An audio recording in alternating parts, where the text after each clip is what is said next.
अब सोचो आप, तो प्रशासनिक विवेकशीलता में कमी का मतलब यह कि अब एक प्रशासक अपने विवेक के अनुसार निर्णय नहीं लेगा, बल्कि निर्णय लेने का कोई आधार होगा और एक प्रशासक उन आधारों पर निर्णय लेगा। जैसे एक एग्जांपल लेता हूं, जैसे इंटरव्यू बोर्ड में क्या होता है, इंटरव्यू बोर्ड में आपने देखा होगा इंटरव्यू का मार्क्स लगातार कम किया जा रहा है, चाहे यूपी पीसीएस हो चाहे बिहार पीसीएस हो, इंटरव्यू के मार्क्स में लगातार कटौती हो रही है। और कई ऐसे एग्जाम हैं जहां इंटरव्यू को समाप्त कर दिया गया, क्योंकि इंटरव्यू का पूरा जो मार्क्स होता है वो होता क्या है, प्रशासनिक विवेक पर निर्भर करता है। तब विवेकशीलता में कमी की बात करो आप। अंत में हम बात करें, प्रशासक को जनता के बीच इंटरेक्शन बढ़ा दो आप। जब इंटरेक्शन बढ़ेगा तो स्वाभाविक है, जैसे मैंने कहा यह प्रशासक है और ये जनता है, देखो आप दोनों के बीच क्या करो, इंटरेक्शन बढ़ाओ, अंतर क्रिया बढ़ा दो। और जब दोनों के बीच इंटरेक्शन होगा तो स्वाभाविक है प्रशासन में पारदर्शिता आएगी। हरी बात है। तो मैंने क्या, अनेक स्टेट पीसीएस में इंटरव्यू को समाप्त कर दिया गया या इंटरव्यू के मार्क्स कम कर दिए गए। जैसे बिहार पीसीएस में इंटरव्यू का मार्क्स कम कर दिया गया, यूपी पीसीएस में भी इंटरव्यू का मार्क्स कम किया जा रहा है। इंटरव्यू के मार्क्स को कम करने का मतलब यह है कि प्रशासनिक विवेकशीलता में कमी लाना, और विवेकशीलता में जैसे जैसे कमी आएगी प्रशासन में पारदर्शिता लगातार क्या होगी, बढ़ती चली जाएगी। क्लियर? इंटरेक्शन, ये तो प्रशासन में हम पारदर्शिता की बात करें, इसका मतलब यह है कि प्रशासन में पारदर्शिता के लिए जो भी कदम उठाए जाएंगे उससे हमारा गवर्नेंस क्या होगा, मजबूत होगा। अगली चीज, गवर्नेंस के लक्षण में सत्ता का विकेंद्रीकरण।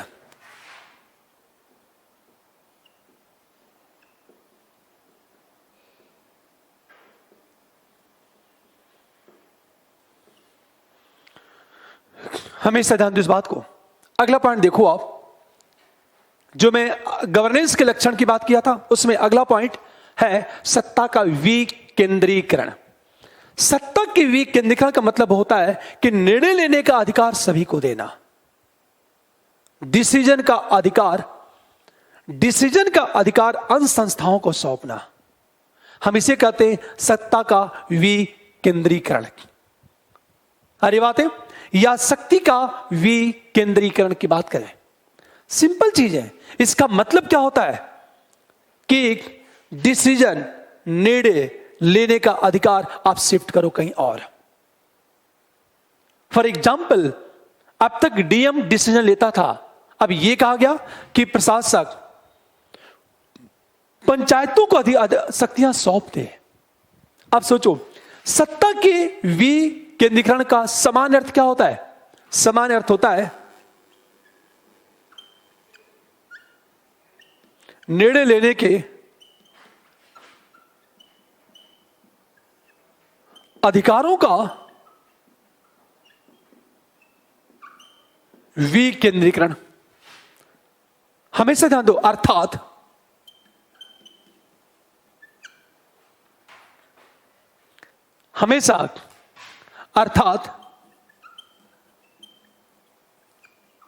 विकास के संबंध में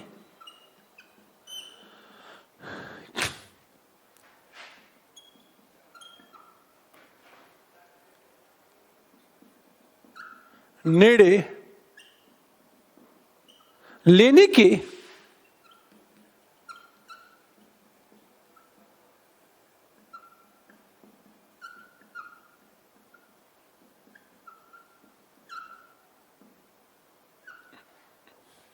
अधिकारों के हम विकेंद्रीकरण की बात करें।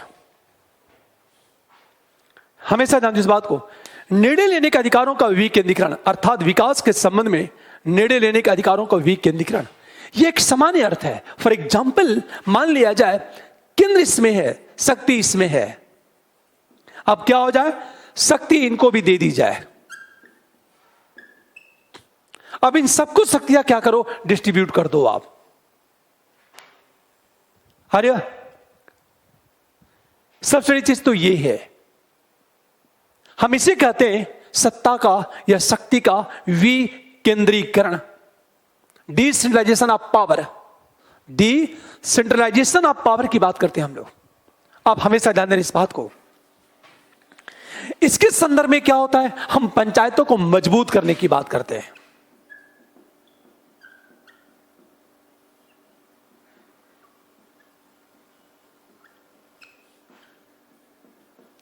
ध्यान सुने इस बात को। सत्ता की जब विकेंद्रीकरण की बात करते हैं तो पंचायतों को मजबूत करने की बात की जाती है। अर्थात इसका मतलब क्या चीज है, आप गवर्नेंस को मजबूत करते हो तो स्वाभाविक है पंचायतें क्या होगी, मजबूत होती जाएगी। और जब तक पंचायतें मजबूत नहीं होगी तब तक हमारा गवर्नेंस मजबूत नहीं होगा। और पंचायतों को मजबूत करने की बात की जाए, हमेशा ध्यान दें इस बात को। फिर एक प्रश्न, पंचायतों को मजबूत करो आप, एक सिंपल चीज है, हम ये कहें, इसे ध्यान से सुनना इस बात को। जैसे हम ये कहें कि यदि आप गवर्नेंस की बात करते हो ना तो स्वाभाविक है सत्ता का विकेंद्रीकरण करना होगा। क्योंकि आप इसकी बात करते हो तो इसका मतलब यह है पंचायतों को मजबूत करना होगा। आप ध्यान से समझा इस बात को। यदि आप गवर्नेंस को चाहते हो मजबूत हो तो स्वाभाविक है आपको क्या करना होगा, शक्ति या सत्ता का विकेंद्रीकरण करना होगा। विकेंद्रीकरण, इसके लिए क्या करना होगा कि आपको पंचायतों को निरंतर मजबूत करना होगा।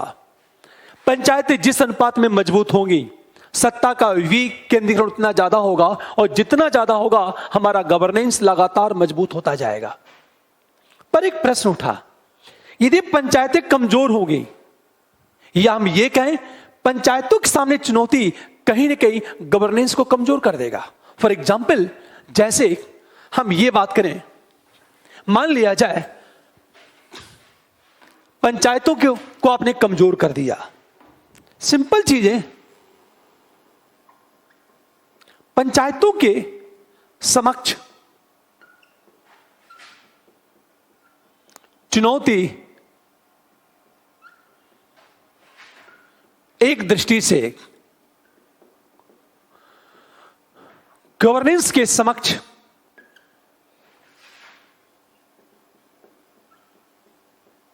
चुनौती है। कैसे? यदि पंचायतों के सामने चुनौती पैदा हुई तो वो चुनौती एक दृष्टि से देखा जाए तो गवर्नेंस के सामने चुनौती है। ये चुनौतियां, आप प्रश्न ये उठा कि जब चुनौती की बात करोगे, देखो आप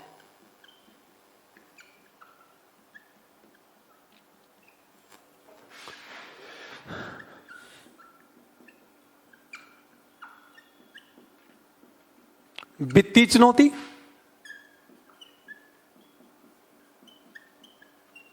प्रशासनिक चुनौती,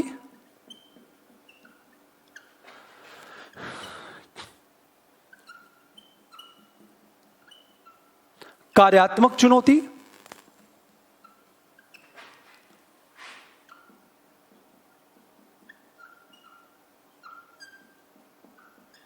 सामाजिक चुनौती। इन चुनौतियों को देखो आप। मैंने क्या कहा आपसे, गवर्नेंस के लक्षण में है सत्ता का विकेंद्रीकरण, और सत्ता के विकेंद्रीकरण का अर्थ यह कि आप पंचायतों को लगातार मजबूत करो। आप हमेशा ध्यान दें इस बात को। और पंचायतों को मजबूत करोगे तो गवर्नेंस मजबूत होगा। लेकिन पंचायतों के सामने एक चुनौती है, पंचायतों के समक्ष चुनौती है। और चुनौती क्या है? वित्तीय चुनौती, प्रशासनिक चुनौती, कार्यात्मक चुनौती और सामाजिक चुनौती। फाइनेंशियल चैलेंजेस क्या है? फाइनेंशियल, एडमिनिस्ट्रेटिव, फंक्शनल और सोशल चैलेंजेस है। ध्यान सुनना इस बात को। मान लिया जाए ये सारी चुनौतियां हैं। वित्तीय चुनौती में थोड़ा सा डिस्कस करना चाहता हूं मैं। वित्तीय चुनौती में मुख्य रूप से क्या है? पैसे का अभाव, मतलब संसाधनों का अभाव। यह चल के मैं पढ़ाऊंगा आपको संविधान में, इसकी विधिवत चर्चा मैं करूंगा। प्रशासनिक चुनौती में क्या है? पंचायतों के पास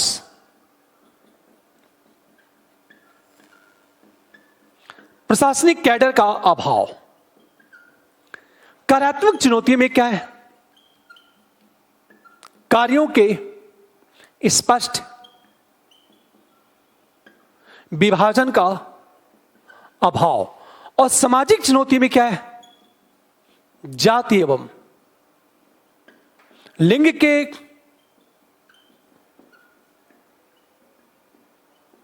आधार पर भेदभाव।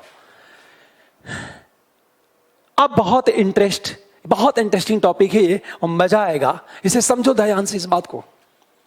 पंचायतों के समक्ष चुनौती में पहली चीज हम बात करें वित्तीय चुनौती।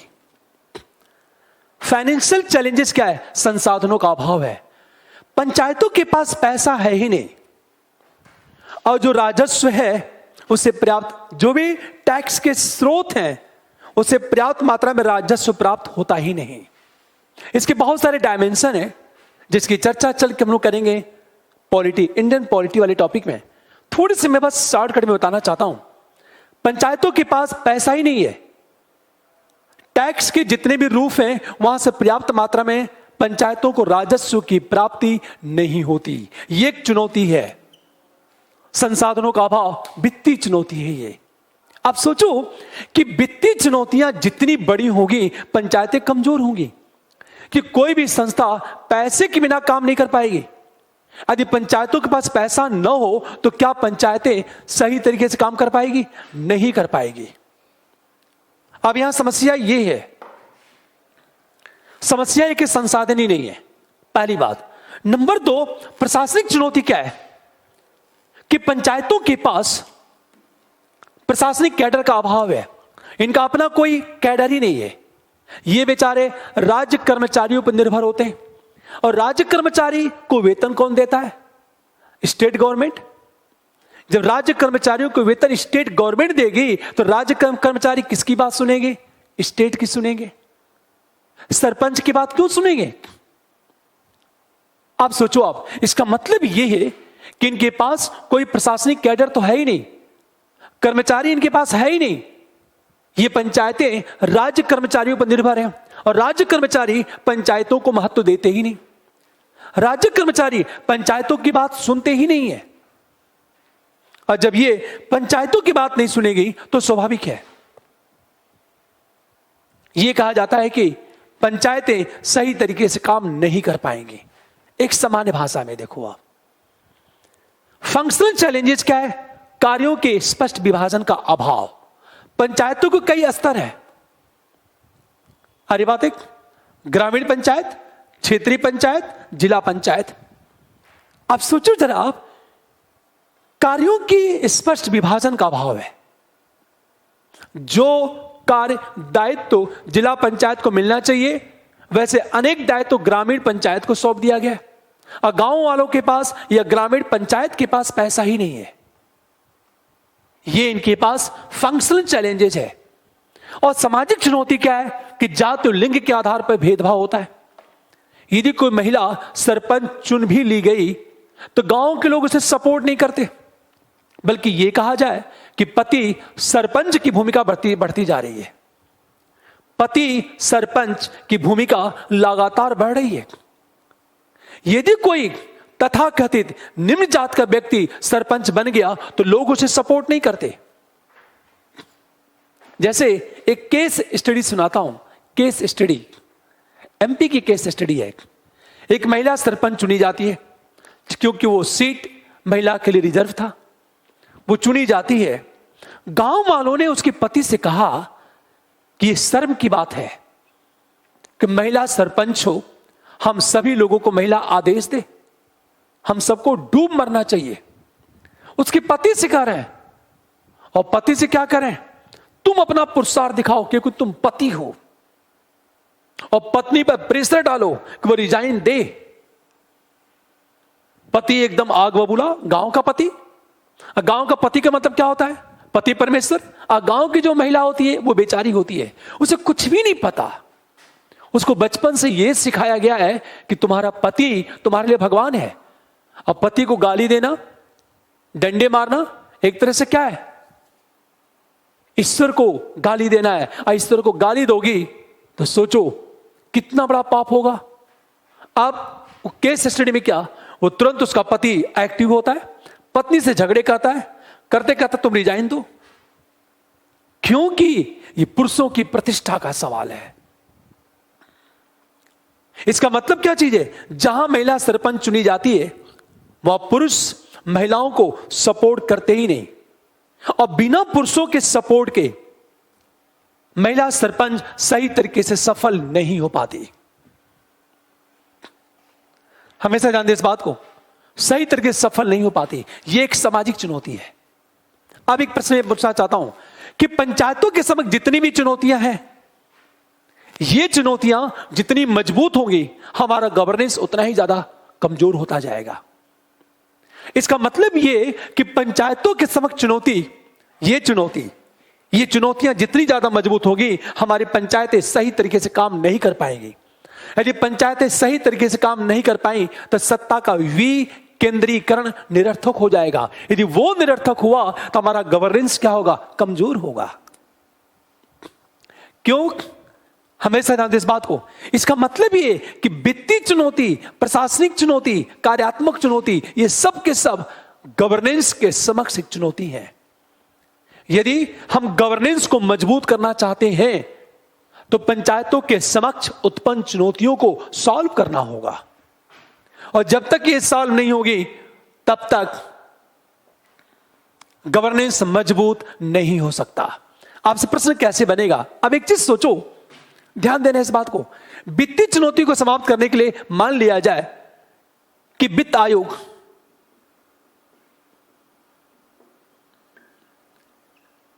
इसे ध्यान से समझो इस बात को।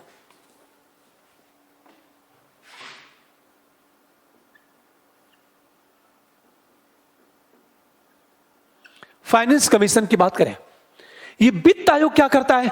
पंचायतों को सीधे फंडिंग देता। मान लो आप, यदि वित्त आयोग पंचायतों को फंड देगा मान लिया जाए, तो पंचायतों के समक्ष जो वित्तीय चुनौती है वो समाप्त हो जाएगी। और जब वित्तीय चुनौती समाप्त होगी तो पंचायतें मजबूत होंगी, और पंचायतें मजबूत होंगी तो हमारा गवर्नेंस क्या होगा? मजबूत होता जाएगा। अरे बात है। अब ध्यान से, इसका मतलब यह है कि जिस अनुपात में पंचायतों के समक्ष चुनौतियां समाप्त होंगी, उसी अनुपात में हमारा गवर्नेंस क्या होगा? मजबूत होता जाएगा। आपसे प्रश्न कैसे पूछेगा यूपीएससी?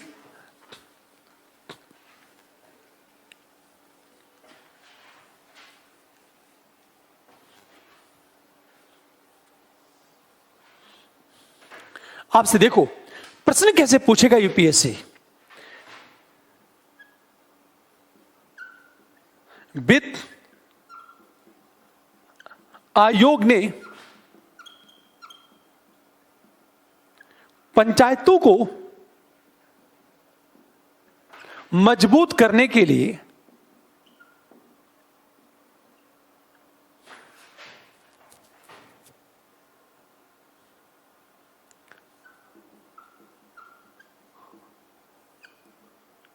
पंचायतों को धन का आवंटन करने पर बल दिया है। इन्वर्टेड कामा में इस कथन के आलोक में गवर्नेंस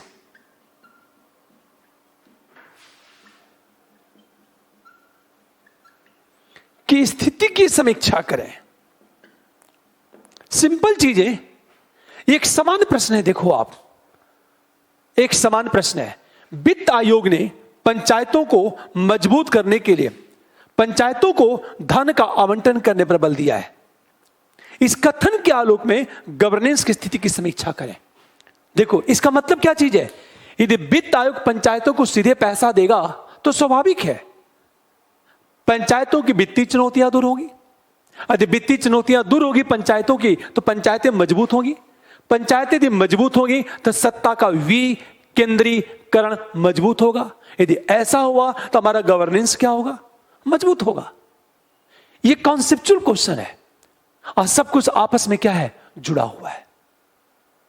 अरे बात है, अंत में हम गवर्नेंस के जब लक्षण की बात कर रहे थे तो मानवाधिकारों का संरक्षण भी गवर्नेंस का एक पार्ट है।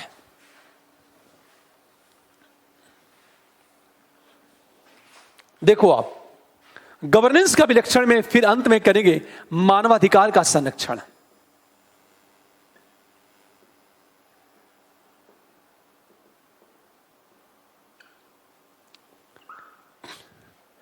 अब सोचो जरा आप, मानवाधिकार का संरक्षण, और जिस अनुपात में मानवाधिकार का संरक्षण होगा हमारा गवर्नेंस क्या होगा? मजबूत होता जाएगा। इसके लिए क्या किया गया? इसके लिए कहा गया मानवाधिकार आयोग की बात,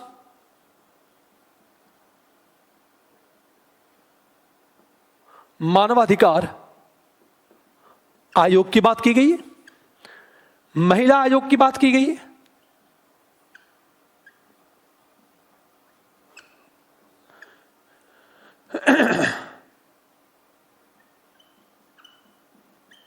आयोग की बात की गई है,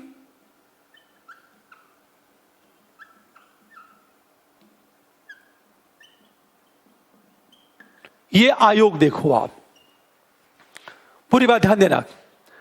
जब मानवाधिकार के संरक्षण की बात करेंगे तो इसके लिए मानवाधिकार आयोग है। महिला आयोग, चाहे राष्ट्रीय महिला आयोग हो चाहे राज्य महिला आयोग हो, ऐसी अनुसूचित जाति और जनजाति आयोग, अंत में अल्पसंख्यक आयोग की बात करें, शब्दों पर ध्यान देना इस बात को।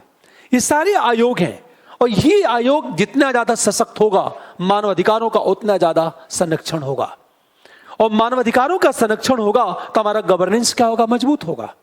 फॉर एग्जाम्पल, मान लिया जाए गवर्नमेंट की कोई ऐसी पॉलिसी है, गवर्नमेंट की कोई ऐसी पॉलिसी है जिससे मानवाधिकार का क्षरण हो रहा है, या मानवाधिकार का संरक्षण हो रहा है, या मानवाधिकार का विकास हो रहा है, तो स्वाभाविक है हमारा गवर्नेंस भी क्या होगा? मजबूत होता जाएगा। अरे बात है, ये है आपका गवर्नेंस के हम लक्षण की बात करें। ये शब्द अब तक मैं जो भी बताया था गवर्नेंस के लक्षण, द कैरेक्टर ऑफ या फीचर ऑफ गवर्नेंस की बात करें हम लोग। चरित्र क्या है गवर्नेंस का? कैरेक्टर क्या है गवर्नेंस का? अब हम बात करेंगे अभिशासन के आयाम। ये बहुत इंटरेस्टिंग है। अभिशासन का आयाम क्या है?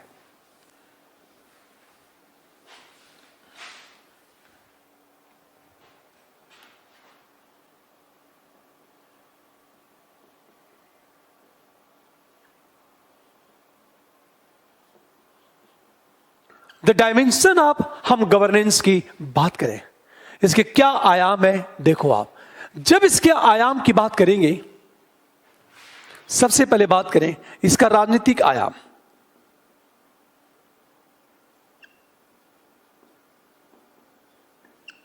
दूसरी चीज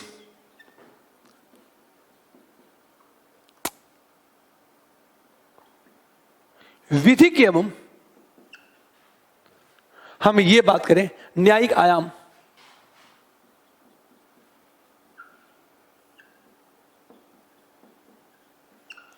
अगली चीज इसका प्रशासनिक आयाम है।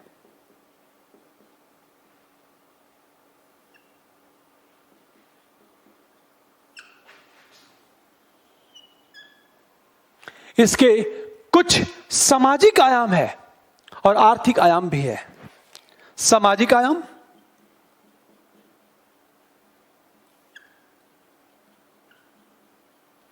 अगली चीज आर्थिक आयाम।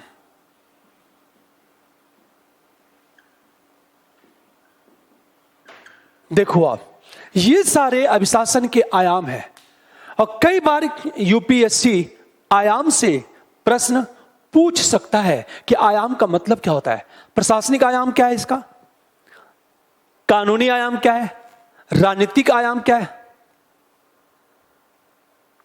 आ रही बात है?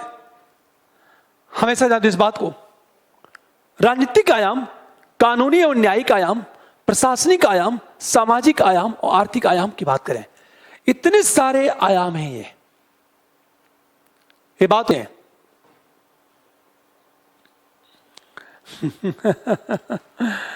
दबाव समूह टॉपिक करवा, कोई पूछ रहा था कि अधिकार और प्राधिकार, अथॉरिटी, प्राधिकार की बात करें, अथॉरिटी और राइट्स में अंतर होता है, आगे मैं डिस्कस करूंगा, मेरे सारे शब्द आगे आएंगे, बिल्कुल चिंता छोड़ दो आप, सारे शब्द मेरे आगे आएंगे। अभी देखो ध्यान से, अभिशासन के आयाम, राजनीतिक आयाम, विधिक और न्यायिक आयाम, प्रशासनिक आयाम, सामाजिक आयाम, आर्थिक आयाम। एक बात मैं कहना चाहता हूं, जितने भी वर्ड्स होंगे गवर्नेंस में, वो सब मैं डिस्कस करूंगा। हरी बात है, जितने भी वर्ड्स होंगे वो सब मैं डिस्कस करूंगा, आप चिंता छोड़ दो आप। और जहां जहां मुझे लगेगा, एक और चीज, जो जो चीज मैं बता रहा हूं ना, सब अप्लाइड है, इसमें बुक की चीज कुछ नहीं है। और यूपीएससी का हाल क्या है, जहां किताबें खत्म हो रही हैं वहां से यूपीएससी क्वेश्चन पूछ रहा है। इथिक्स की फीस 10,000 रुपए हमारी ऐप पे, तो हमेशा ध्यान दो इस बात को। इसे मैं कहना चाहता हूं ना, इसे ध्यान से समझो तो आपको बहुत मजा आएगा। प्रशासनिक आयाम क्या है? प्रशासनिक आयाम का मतलब क्या होता है, इसकी मीनिंग क्या है, हमेशा ध्यान दो इस बात को। यदि हम प्रशासनिक आयाम की बात करें, राजनीतिक आयाम की बात करें, प्रशासनिक आयाम की बात करें, देखो आप, राजनीतिक आयाम क्या है?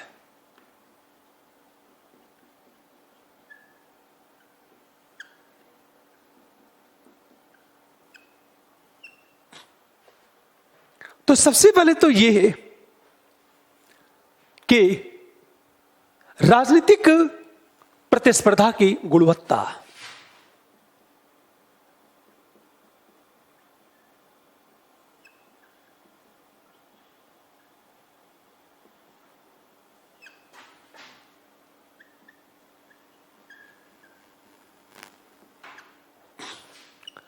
प्रतिनिधियों का आचरण,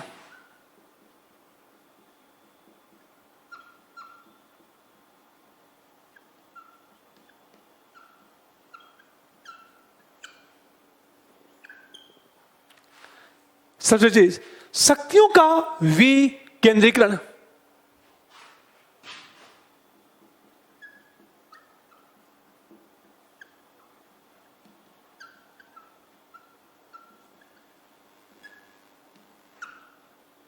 अगला, व्यवस्था में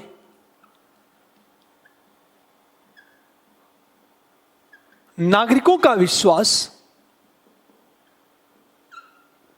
यह हमारा राजनीतिक आयाम है। यह पॉलिटिकल डायमेंशन है गवर्नेंस का। राजनीतिक आयाम, राजनीतिक प्रतिस्पर्धा की गुणवत्ता, पॉलिटिकल कंपटीशन की क्वालिटी हो, प्रतिनिधियों का आचरण नैतिक हो, शक्तियों का विकेंद्रीकरण हो और व्यवस्था में नागरिकों का विश्वास हो। ये बात हमेशा ध्यान दो इस बात को। गुड, हमारी क्लास अब होगी मंडे को गवर्नेंस की, मंडे टू फ्राइडे क्लास चलेगी हमारी। ये राजनीतिक आयाम है। विधिक और न्यायिक आयाम क्या चीज है?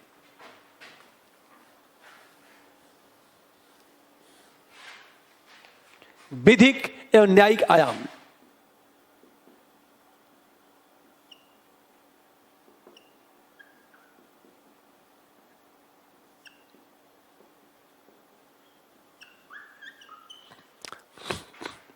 सच में जी, कानून तक सभी की पहुंचो,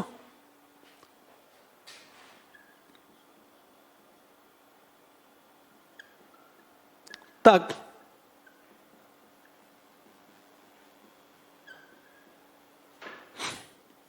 न्याय सर्वसुलभ,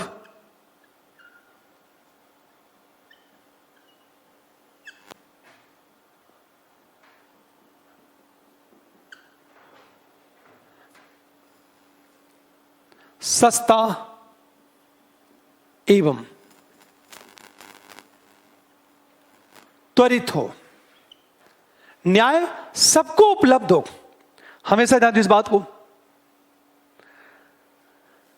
प्रशासन का नागरिकों के साथ अच्छा व्यवहार,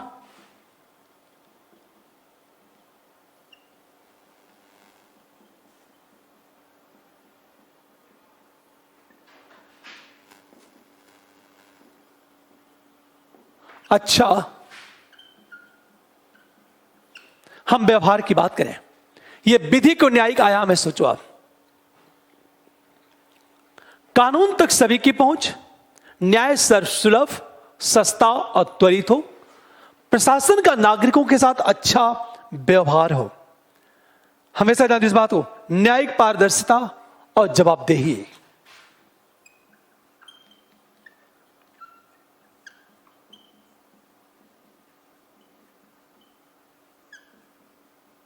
एवं जवाबदेहिता हो।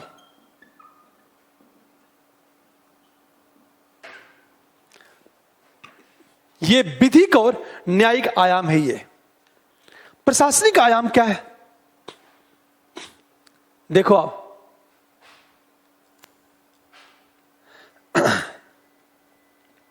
मैं अब क्लास मंडे को ही लूंगा। इथिक्स की क्लास का ड्यूरेशन लगभग 60 से 65 वीडियो है। 60 से 65 वीडियो देख लो इथिक्स का। यह विधिक और न्यायिक आयाम है। अगली से बात करें, प्रशासनिक आयाम क्या होता है?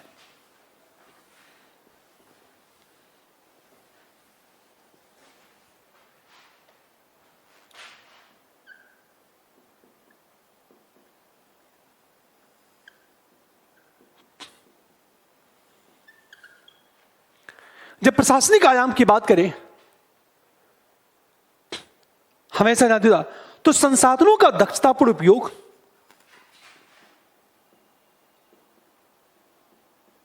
संसाधनों का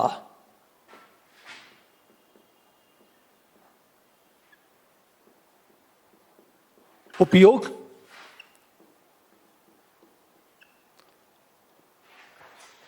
प्रशासन का जनता के साथ अंतरक्रिया,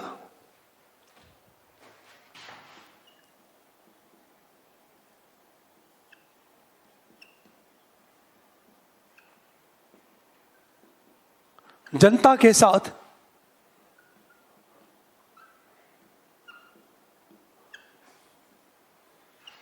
इंटरेक्शन हो। हमेशा ध्यान दो, प्रशासन की जवाबदेहिता हो, पारदर्शिता हो,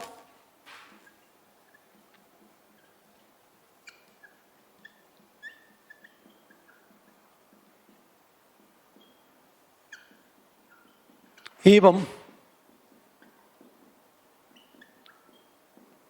मतलब जवाबदेह भी हो और पारदर्शी भी हो।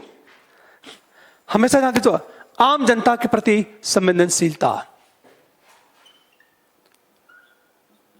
जनता, पीपुल फर्स्ट की भावना, यह आपका प्रशासनिक आयाम है। ये संसाधनों का दक्षतापूर्ण उपयोग हो, प्रशासक का जनता के साथ इंटरेक्शन हो, प्रशासन की जवाबदेहिता और पारदर्शिता हो, अंत में पीपुल फर्स्ट की भावना हो। ये प्रशासनिक आयाम है। मतलब एक चीज सोचो, जब आयाम की बात कर रहे हैं हम लोग, तो उन्हीं बिंदुओं का हम लोग उल्लेख करें जिसकी बात हम लोग कर चुके हैं। देखा जाए, आर्थिक आयाम क्या है? इकोनॉमिकल हम डायमेंशन की बात करें, आखिर आर्थिक आयाम क्या है और सामाजिक आयाम क्या है? आर्थिक आयाम देखो आप,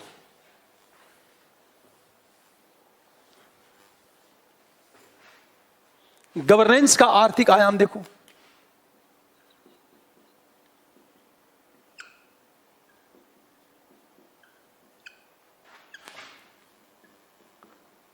गरीबी को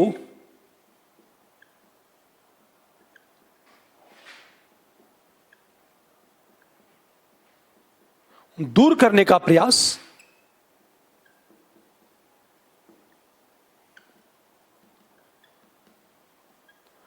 आर्थिक समृद्धि के लिए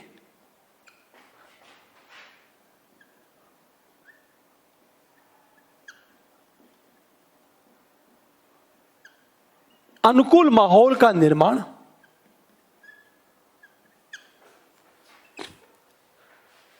अगली चीज देखो आप, राजस्व का विवेक संगत उपयोग,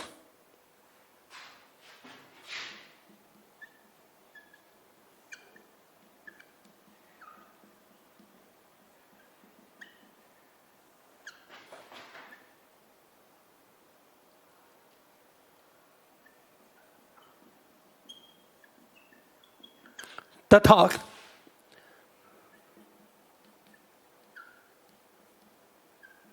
नागरिकों की आय में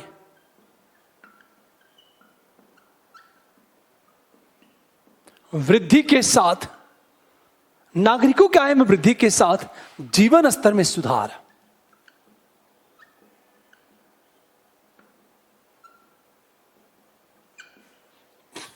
यह आपका आर्थिक आयाम है, मतलब गरीबी को दूर करने का प्रयास करो। इकोनॉमिकल ग्रोथ के लिए अनुकूल माहौल का निर्माण, यह काम कौन करेगा? प्रशासक करेगा।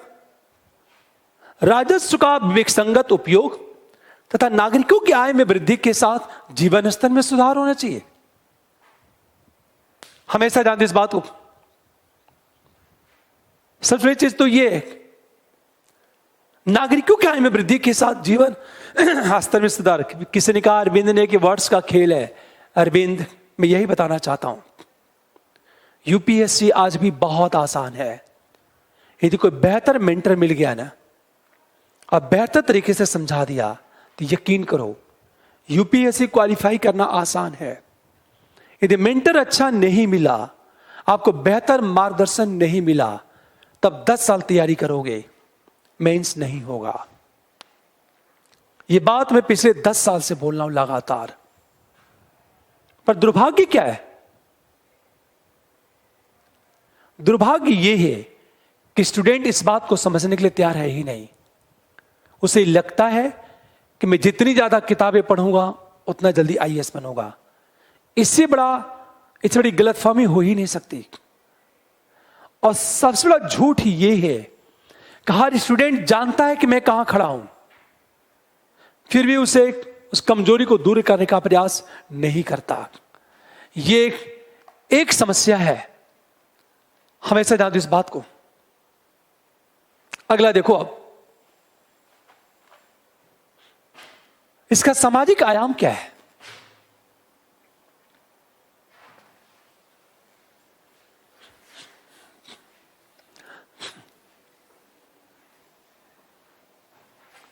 हम सामाजिक आयाम की बात करें,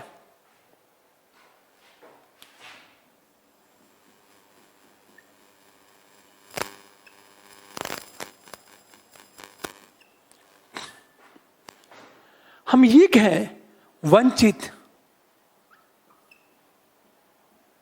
वर्ग के सशक्तिकरण,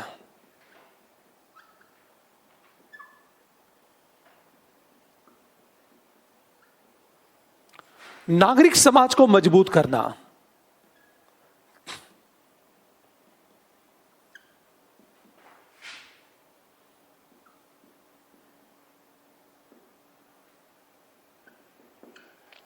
सुभेद्य वर्ग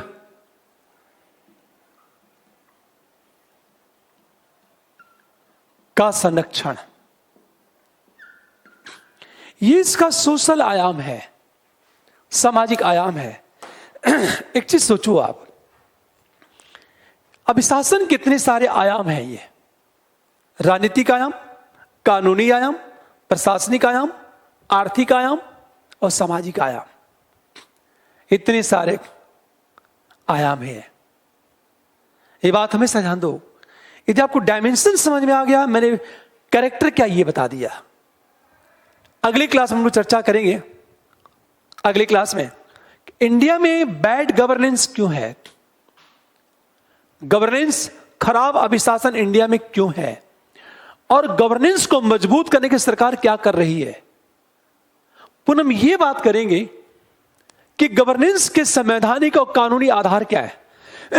गवर्नेंस हमारा मजबूत हो रहा है कमजोर, इसका मानक क्या है, इसका पैरामीटर क्या है, गवर्नेंस का पैरामीटर क्या है, हम इसकी बात करेंगे। उसके बाद हम लोग